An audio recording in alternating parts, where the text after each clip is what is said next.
안녕하세요. 반갑습니다. 단독자입니다. 미셸 푸코 광기의 역사 읽기 벌써 세 번째 영상입니다. 제가 이제 이거를 시작하면서 여러분들이 어떤 생각을 하실까 뭐 그런 것도 이제 제가 영상 찍으면서 고려를 하고 또 이게 이해가 잘 될 수 있게 전달이 되고 있는가 같은 것들도 생각을 하는데 뭐 나름 그래도 뭐 만족스럽게 잘 진행이 되고 있는 것 같아가지고 기분이 좋습니다. 자, 지난 시간에 이제 이어서 가도록 할 건데, 바로 이제 이 데카르트 성찰의 논리에 따라서 이제 광기 이성이 광인 이성으로 변형 확장되는 이제 고전주의 시기의 특징을 이제 계속 얘기하고 있었죠. 그러면서 내가 악한 자가 되면 내라는 게 이제 타인이에요. 자아가 아니라. 그러니까 어이죠, 어이. 너가 악한 자가 되면 나는 너가 아닌 자로서 자동적으로 정체성이라던가 나의 위치가 결정된다라는, 즉 그때 말씀드렸던 게 이제 인식이 바로 도덕 이거하고 이제 연관이 돼가지고 함께 생성된다라고 말씀드린 거죠. 그러니까 도덕은 그 자체로서 성립되는 게 아니라 뭐다? 인식이 됨과 동시에 동시적 확장으로서 나타난다라고 말씀드렸었어요. 그죠? 그래서 상관 존재로서 자기 동일자로서 정체성이 형성된다. 근데 이제 로피탈 제네랄이라고 하는 이런 감금시설, 사회적인 이러한 뭐라고 표현해야 될까? 이걸 억압기관, 그죠? 행정단위, 재판소, 수용시설, 이런 곳은 일종의 이제 가난이라는 거에 대한 새로운 처방이었다고, 볼 수 있는데, 이제 이 가난에 대한 새로운 처방으로서 이렇게, 비인도적이고 비윤리적인 이러한 걸 굳이 설치했어야 했나? 라고 우리가 생각을 할 수가 있어요. 근데, 여기에 또 추가적으로 말씀드려야 될 부분이 있습니다. 그게 뭐냐면은 루터, 칼뱅의 이러한 전통으로부터 이어져 왔던 바로 예정설입니다. 예정설. 이 예정설이 이거하고 연관이 있기 때문에 이런 의식을 형성하는 데 있어서 큰 영향을 미쳤기 때문에 17세기, 18세기 이 시기에 엄청난 이러한 대감금이 이루어질 수밖에 없었다라는 것을 증명해주는 듯한 그런 이론이라고 볼 수도 있고 그런 과거의 사상이라고 할 수가 있기 때문에 제가 끄집어 온 건데, 이 루터, 마르틴 루터하고 잔 칼뱅 같은 경우에는 다 뭐예요? 프로테스탄트들이죠. 프로테스탄트와 자본주의 정신이라는 프로테스탄트 윤리와 자본주의 정신이라는 막스 베버라는 아주 위대한 사회학자 있죠. 그 사람이 지었던 저서의 이름인데, 그 자본주의 정신 관련해 가지고 어떻게 프로테스탄트의 교리하고 관련이 있는가가 바로 이제 고전 명저인데, 이거에 대한 내용이 바로 제 이제 유튜브에 올라와 있죠. 그래서 이거 보신 다음에 또 이거를 보시면 이미 보신 분들 같은 경우에는 더 이해가 잘 되실 겁니다. 근데 그거를 시청하지 않거나 그거에 대한 배경 지식이 없는 분들을 위해서 한 번 더 말씀드리는 건데, 루터와 칼뱅이 얘기했던 이러한 예정설은 뭐예요? 결과적으로 이미 뭐가 되어 있어요? 이미 가난이라는 것이 신비로움의 어떤 그런 상징으로서 적용되지가 않는 거예요. 이게 무슨 말이냐? 예전에는 그래도 어떤 가난한 은둔자, 허밋이라던가 아니면 은폐되어 있는 어떤 그런 존재들은 약간의 신비주의적인 느낌을 주면서 가난 자체가 어떤 질병이라던가 광기와는 별로 그렇게 연관이 없었습니다. 그렇게 큰 연관을 가지지 않았어. 근데 이 루터 칼뱅의 예정설에 기반을 둔 이러한 프로테스탄트 교리는 뭐예요? 가난이라는 것은 신의 선택과 예정에서 벗어났다라는 증거죠. 왜 그런지 아시죠, 이미? 이것을 벗어나가지고 이렇게 가난할 수밖에 없다라는 것. 즉, 신의 징벌이자 죄로 여긴다라는 거. 이게 핵심이잖아요. 그래서 결국 가난하다라는 건 뭐예요? 신앙심이 없는 놈이 돼버리는 거예요. 되게 아이러니하지만 이렇게까지 비약할 수가 있다는 거야. 루터 칼뱅의 프로테스탄트 교리 예정설은 신의 선택을 받은 자들이라는 증거로서 뭐예요? 그런 증거로서 그죠? 이러한 부유한 이러한 상태, 그런 것들이 일종의 증표라고 여겼기 때문에 이 자선이라는 것에 대해서도 아주 매정한 입장을 취합니다. 누가? 바로 이런 프로테스탄트 초기 교리에 이러한 입각해가지고 자선은 할 필요가 없어. 왜 할 필요가 없어? 아니, 신이 제가 이제 구원받을 수 있는 사람인가요? 라고 물어봤을 때 가난한가 가난하지 않은가, 그래서 내가 얼마나 사회적으로 성공했는가가 기준이 돼버리면 가난하다라는 것은 선택을 받지 못했다라는 거고, 그건 일종의 저주이자 뭐예요? 저주이자 죄이자 징벌이야. 그러니까 신이 완전 무결하고 무한하고 고귀한 존재라고 가정하고 있는 이러한 신도들에게 있어서 자선을 할 필요가 없는 거예요. 왜냐? 자선을 받을 필요가 없을 정도로 가난이라는 것은 그 완전하고 고귀하고 결점이 없는 그런 신에게 저주받은 잘못된 인간으로 낙인 찍힌 존재가 돼버리기 때문에 자선의 가치가 아예 소멸돼 버리는 거죠. 이 메커니즘을 이해하시겠죠? 그러니까 극복할 수 있는 대상이라고 볼 수가 없는 거예요. 징벌이자 죄인 거야, 가난이. 이러한 무섭고도 살벌한 교리가 바로 이 프로테스탄트의 교리의 밑바탕에 깔려있기 때문에 가난은 더 이상 신비로움이 될 수 없는 것이며, 17세기, 18세기의 이 고전주의 시기 로피탈 제네랄을 설치하면서 대감금이 이루어졌던 어디, 특히 이 프랑스 파리를 중심으로 뭐가 되는 거예요? 바로 이러한 것들이 이제 빈곤을 신성시하는 종교적인 경험으로부터 분리된다라고 보시면 됩니다. 옛날에 이제 여러분들 아시겠지만 너무 유명한 사람이니까 성 프란치스코 아시죠? 성 프란체스코. 이 프란치스코 같은 경우에는 뭐예요? 이 빈곤하고 일종의 뭐랄까 순례와 같은 이러한 느낌을 한마디로 신성화시켰던 인물이죠. 왜냐? 그의 청빈한 삶을 통해서. 그래서 성 프란치스코가 보여주었던 이러한 그의 삶 자체, 이러한 것들, 또 헤르만 헤세가 또 성 프란치스코의 삶의 태도에 대해서 칭찬했고 그거에 관련된 또 책도 있는데, 이러한 존경을 받고 위대한 성자라고 취급받았던 이러한 사람이 보여주었던 일종의 탁발식의 빈곤 순례, 이러한 것들이 신성화되었던 것들이 더 이상 의미가 없어져. 어디서? 고전주의 시대에는 더 이상 이런 것들은 의미가 없어. 뭐야? 그냥 빈곤을 정죄해야 되는 도덕적인 어떤 개념화가 이루어지면서, 가난이라는 것은 프로테스탄트 교리에도 입각해서 봤을 때도 죄이고 징벌이고 신의 선택을 받지 못한 것이고 신앙심도 없는 것이며 인생 실패자에다가 여러 가지 이런 복합적인 문제들을 다 가지고 있는 아주 끔찍한 뭐라 그럴까, 이 쓰레기 더미 같은 게 돼버리는 겁니다. 가난이라는 게. 이해하시겠죠? 이 부분이 제가 이 앞부분에서 설명하고자 하는 것 중에서 되게 중요한 부분이에요. 저번 영상에서, 지난 시간에서 뭐 이제 정체성, 규정화, 한 사회가 말하는 이러한 정상이라는 범주에서 바깥으로 내몰린 자들, 뭐 이런 식으로 말씀드리면서 왜 로피탈 제네랄을 설치했는지, 뭐 이러한 시대적인 이러한 사건, 현실의 감금과 이론적인 차원에서 데카르트를 기반으로 해서 광기의 배제로서 이성으로부터 분리된 것으로 나올 수밖에 없었는지, 뭐 이런 것들을 말씀드렸는데, 거기에 이어서 이러한 가난을 어떻게 바라봤는가, 왜 고전주의적인 시각에서 가난이 죄가 될 수밖에 없었는가를 지금 말씀드리고 있는 거죠. 지금 이 흐름이 충분히 이해되셨을 거라고 생각을 합니다. 그래서 이러한 가톨릭 교회의 입장은 어땠는가?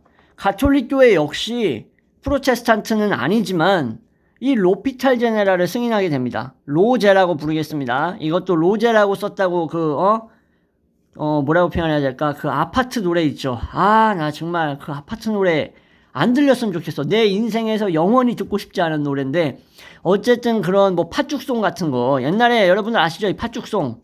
갑자기 이 로제 이거 들으면은 팥죽송이 생각납니다. 저 어린 시절이었는데 그 판다 같은 놈들 나와가지고 계속 팥죽 거리는 거 있어요. 아시는 분들 아실 겁니다. 우리 90년대생들 거의 다 알 거야.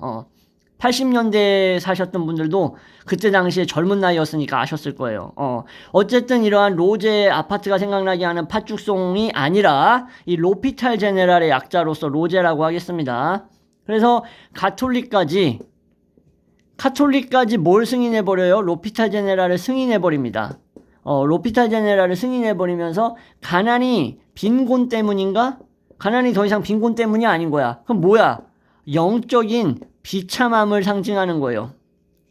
가난은 영적 비참함이고 도덕적인 결함이야. 도덕적으로 결함이 있으니까 가난한 거야. 이렇게 이제 비약하고 이제 아주 악화되고 있는 거죠. 근데 여러분들 어떻습니까? 가난한 사람이 도덕적으로 무조건 결함이 있는가?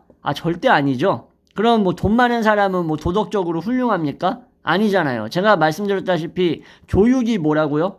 교육이 인간의 도덕성을 함양시켜 준다고? 절대 그렇지 않다라고 말씀드렸었죠.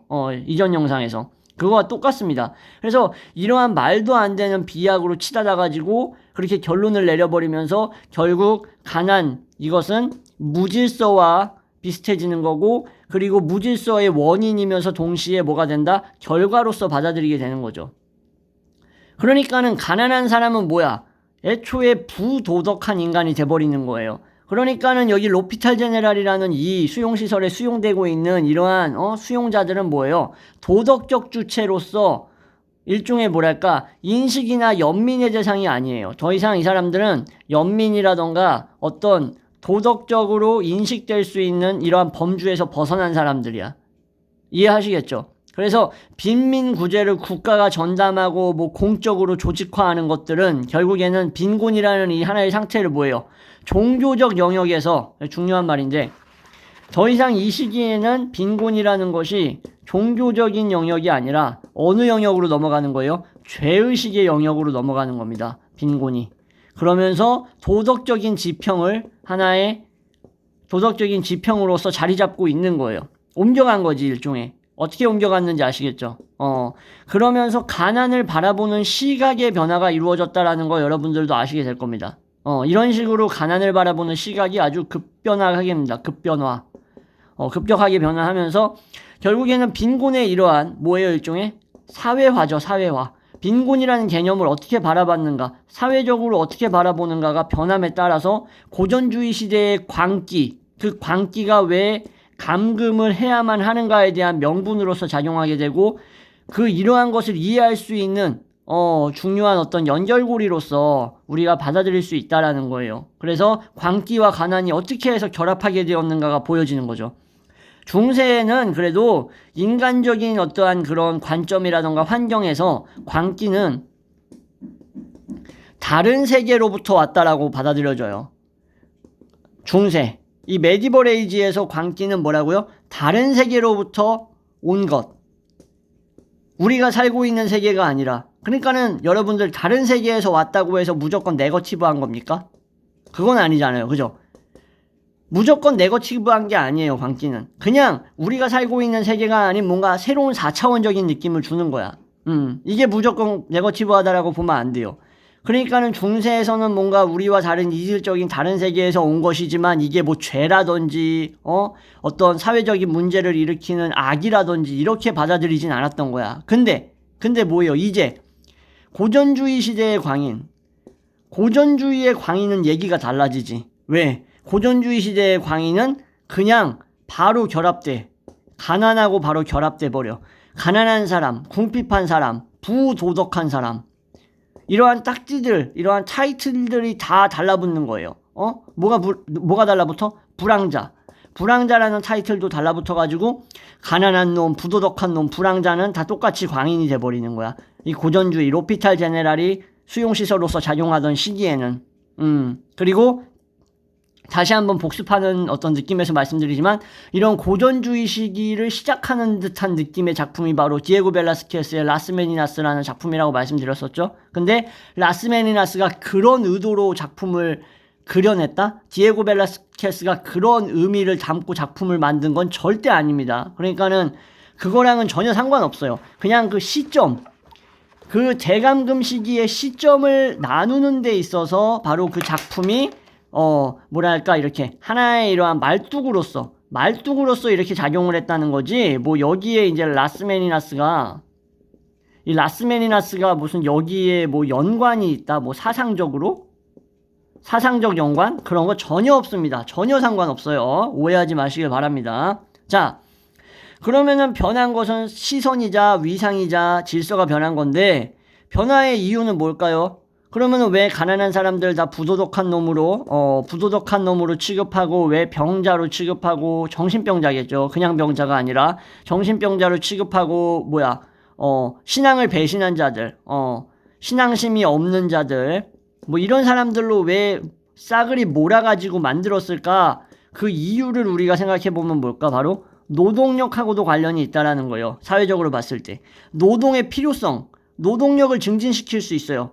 자, 여러분들 아무 이유 없이 멀쩡한 사람을 그냥 아무 이유도 없이 감금해가지고 여기에서 노동을 시켜버린다. 문제가 될까요? 안 될까요? 문제 됩니다. 프랑스 사람들은 이 내면의 어떤 그런 부조리라던가 이런 것들을 받아들이기 힘들어하는, 오히려 이게 긍정적인 부분이죠. 이러한 불합리라던가 이러한 왜곡되고 이러한 모순적인 것들에 맞서 싸우려고 하는 어떤 민족적 기질이 있는 것 같아. 이때부터 느껴졌다라고 볼 수도 있겠지만 어쨌든 간에 다른 민족에 비해 좀 그런 게 강한 것 같거든요. 그래서 만약에 이러한 멀쩡한 사람들을 그냥 냅다 그냥 감금해버리고 노동시키면은 당연히 폭동이라던가 아니면은 뭐랄까 쟁의 같은 것들이 발생할 수가 있어요. 당연한 거겠죠. 반란 같은 것들이 당연히 생겨날 수밖에 없단 말이야. 민족성에 의해서. 그죠? 그럴 확률이 상당히 높아. 근데 이러한 사람들을 가난이라든가 정신병이라든가 부도덕자, 신앙심이 없는 자로 치부해버리면 어떻게 돼요? 자연스럽게 노동력에 합세시킬 수가 있는 명분이 생겨나는 거죠. 그러면 노동력 증진에 기여합니까? 안 합니까? 기여하죠. 그럼 노동력이 필요한 경우에는 이러한 사람들을 노동력으로 갖다 쓸 수 있는 명분을 만들어내면서 어떻게 해요? 봉건제가 붕괴되고 자본주의적인 모습이 생성되게 되겠죠. 그죠? 그래서 그러한 면모를 또 보여주고 있는 거예요. 왜? 그 시대가, 그 고전주의 시대가 슬슬 봉건제가 뭘로 향하고 있는 거예요? 약간 아주 조금씩이나마 몰락으로 향해 가고 있는 그런 낌새, 일종의 냄새가 조금씩 흘러나오는 시기였잖아. 이해하시죠? 이 부분. 그래서 이러한 현상이 또 드러나는 것과도 밀접한 연관이 있는 겁니다. 그러니까 로피탈 제네랄이라는 것은 그것의 임무라고 할 수 있는 게 사실 무질서, 그것의 근본이자 원천으로서 뭐 하고 있는 거예요? 바로 무의도식이라던가 구걸을 막는 거예요. 사회적인 입장에서 구걸이라던가 무의도식, 불로소득하는 얘네들 있죠. 얘네들은 사회 입장에서 뭐예요? 무질서를 생성하는 원천이 돼버린다.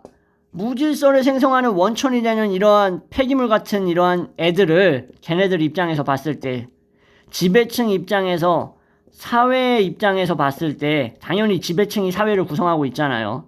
대부분의 결정권을 갖고 있잖아요. 봉건제에서는 너무나 당연한 거고. 그러니까는 구걸과 무의도식 불로소득하는 놈들이 다 무질서를 만들어내는 원천인데 얘네들을 어떻게 돼요? 막는 것이 목적이기 때문에 가난하고 궁핍하고 뭐 이런 불황자들은 다 광기 걸린 애들로 이제 몰아가지고 다 똑같이 수용소에 집어넣어 버리는 겁니다. 그것이 바로 질서라는 것을 유지하기 위한 명목으로서 사회 정화라는 이름으로서 시행됐다라고 보시면 돼요. 이렇게 시행이 된 겁니다. 고전주의 시대에 있어서 노동이 무조건 어떤 경제적인 이득을 위해서 실시되었다? 그런 것 같습니까? 아닙니다. 그죠? 노동은 경제적 이익을 가져다 주는 것보다도 뭐가 더 문제야? 뭐가 더 우선시된 거야? 바로 도덕적 효과를 누리기 위해서 노동이 실시된 거라고 보시면 돼요. 물론 모더니즘식이라던가 후기 낭만주의 시대의 노동은 경제적인 이유가 컸을 겁니다. 먹고 사는 거. 그러니까는 경제적인 이유를 충족시키지 못하고 노동을 하지 않으려고 했던 사람들은 자기의 생존에 대해서 보장받지 못하는 비참한 삶을 살았죠. 많은 예술가들이. 근데 이 당시에 봉건제가 똥냄새를 슬슬 풍기면서 더 이상 이제 비료 역할도 못하는 폐기물로 전락하려고 하는 그런 뉘앙스나 느낌을 조금씩 풍기고 있었던 이 시기에는 더 이상 이러한 경제적 이유보다도 도덕적 효과를 누리기 위한 노동이 실시되었다고 보시면 돼요. 그래서 인간은 이제 뭐예요? 도덕적 사회적 존재가 돼버리는 거예요. 인간은 그냥 혼자 생존하는 길가에 핀 잡초라던가 이런 민들레 같은 존재가 아니야. 인간은 사회적 존재로서 편입돼 버린다. 그 개념 안으로 수용되고 들어가 버린다. 즉 사회적 존재로 편입된다라는 얘기는 다름 아니라 바로 도덕적 존재로 편입돼 버리는 거예요. 어느 시기에? 이 로피탈 제네랄이 세워지고 수용 감금이 일어났던 시기에 더 이상 인간은 개별적 주체로서 자신의 생존을 위해서 노동을 이어가는 어떤 경제적인 목적을 중심으로 해가지고 활동하는 존재가 아닌 거예요. 이해하시겠죠? 그러면 사회적 존재로서 가장 큰 정체성을 가지게 되는 인간은 이 후기 봉건제로 가면 갈수록 어떻게 되는 거예요? 이 사회적 존재의 역할에서 어긋나 버리면 이것이 가난이든 아니면은 이게 질병이든 아니면은 또 뭐예요? 이교도든 무엇이든, 그죠? 진짜 광기든 간에 뭐든 간에 결국 하나의 합집합의 구성요소로서 다 포함시키게 되는 겁니다.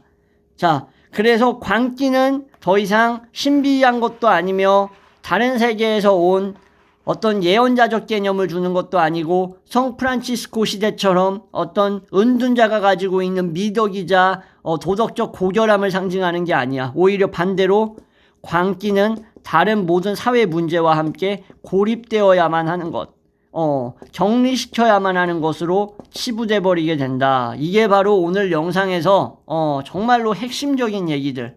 왜 이렇게 데카르트가 얘기했던 이성 코기토 개념이 이런 식으로 사회 문제로서 또 다른 어떤 부정적인 양상을 낳을 수밖에 없었고, 그리고 왜 종교적인 당시에 유행하고 있었던 프로테스탄트 교리의 신봉자들이 늘어남으로써 고전주의의 어떤 그런 사회적 분위기와 결합하면서 광기가 받는 대접이 이렇게 전혀 다른 부분으로 흘러갈 수밖에 없었는가. 사회, 종교, 그죠? 그리고 개인의 주체, 여러 가지 문제를 복합적으로 말씀드리는 영상이라고 보시면 될 것 같습니다. 오늘의 영상은. 그래서 더 이상 광기는 신비도 아니고, 다시 말씀드리고 또다시 강조해드리는 입장에서 광기도 아니고, 그리고 타고난 어떤 신비로움도 아니다.